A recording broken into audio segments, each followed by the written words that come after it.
It's my sad duty to inform the public today that we're here on this quiet street in Birchdale in Dale City. Police department responded to several 911 calls approximately 2:30 this afternoon. Those 911 callers informed us that people were injured in this house. The responding patrol officers found 4 adult male victims who had all suffered from gunshot wounds. Those officers immediately started to render first aid to those individuals and were quickly relieved by our friends with the Fire and Rescue Department. Unfortunately, 2 of those victims have passed away. The other 2 victims have been transported to local area hospitals where they are currently receiving medical treatment.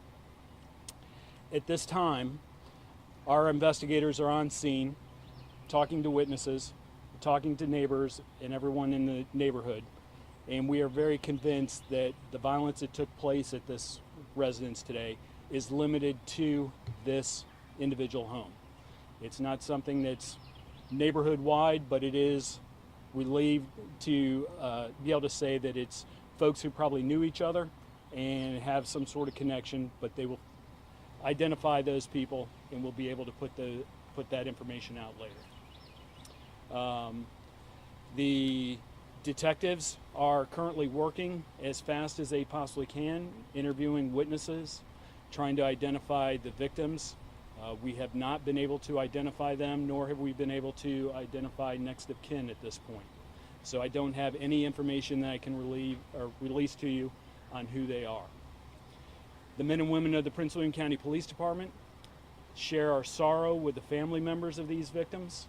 This travesty is not what we want in Prince William County, and it's unheard of in this particular part of our county.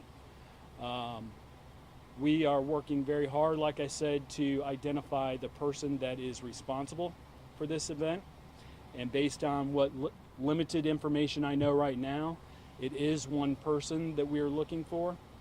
We do not have enough of a description or any other vehicle information to be releasing that to the public at this time. Detectives are currently trying to get that through interviews, and as soon as we have that information, we will release it because we need the public's help to help us to solve what's happened here today.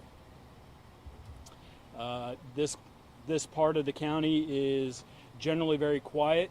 It's a nice residential neighborhood, so this type of action that happened here is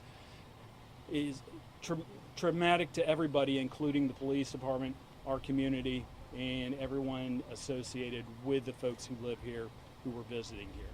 As you can see, we have a nice rec center right across the street, so it is a pretty nice area of the county where a lot of people come, where they visit and they enjoy their time. In travesties like this, we don't want that to happen. So we need the community's assistance. If anyone has any information of what happened here today, if anyone has any ideas of what happened here today, we ask that they call the Prince William County Police Department and speak to some of our detectives and give us that information so we can try to help the victims that were injured here this afternoon. So that is the amount of information I have to be released right now. Like I said, we do not have any information on victim information that I can release, nor do we have a suspect description that I can give you at this point. Yes, sir. You mentioned the 2 people that are hospitalized. Can you describe their condition, critical? I cannot. They're undergoing medical treatment right now. That's all I know. Any indication that this might be drug related? I don't have any of that information at this point.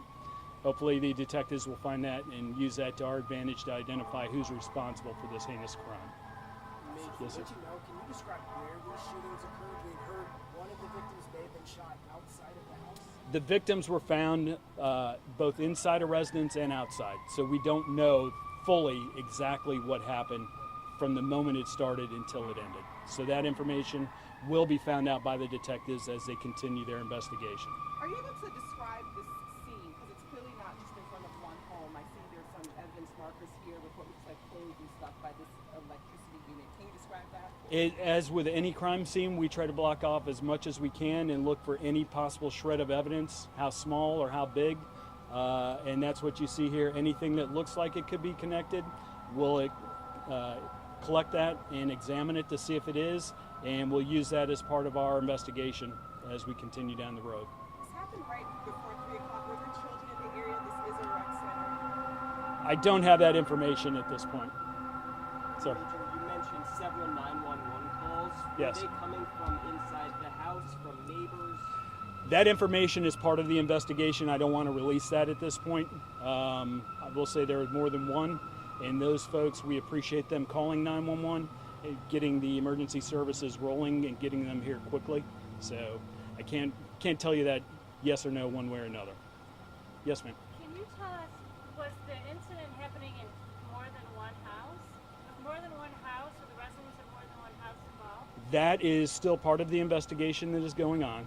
The detectives are trying to find out exactly what happened minute by minute to understand all of the circumstances that happened here. So I don't have that information right now. And is there like a primary home where the victims were found? Yes, there is. Can you tell us which one that was? I'm not going to say anything about what we have found inside or outside of the home. That's part of the investigation. That's part of the information that the detectives are trying to uncover. So that's not, I don't have that to release. Okay, and do you know if the victims lived together in the home, or? We don't know who they are, so I can't answer that question at this point. Okay, and there was a description of a bolo that went out earlier, a Yes. black SUV, 2014 Ford, I believe. What, I mean, is that, was that? There was information. The detectives are trying to verify the veracity of that, and once they can do that, we will release that information immediately, because that is very important to our investigation, finding this person and making sure that we get them off the street.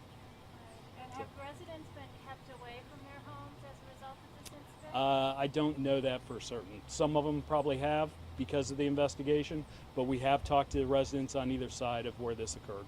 They've all been very cooperative, and we appreciate their cooperation. So you haven't had to evacuate homes or No, take ma'am. people away? No. No. Just to confirm the sexes, so 2 males are in the hospital, correct? It is all 4 of the victims are male. All 4 victims. Yes.